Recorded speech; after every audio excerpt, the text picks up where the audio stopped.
আসসালামু আলাইকুম। হ্যাঁ বন্ধুরা, কেমন আছেন? এখন আছি দুবাই এয়ারপোর্টে। 8 ঘন্টার ট্রানজিট, তারপর আবার বিমান উঠতে হবে। দুবাই এয়ারপোর্ট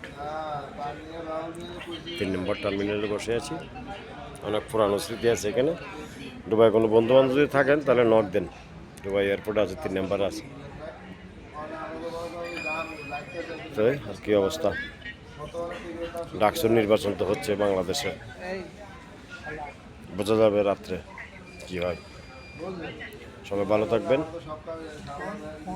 দেশ এবং দেশের বাইরে যেখানে আছেন ভিডিওটা দেখবেন, বেশি বেশি শেয়ার করবেন। এখন তোর কথা বলতে সমস্যা নেই, কেউ বাধা দিতে পারবে না।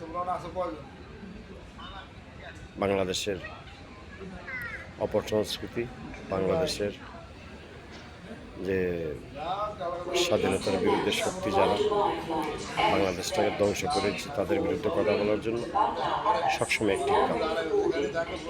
সবসময় আমাকে অ্যাক্টিভ পাইবেন মোবাইল। ভালো থাকবেন সবাই, ধন্যবাদ সবাইকে।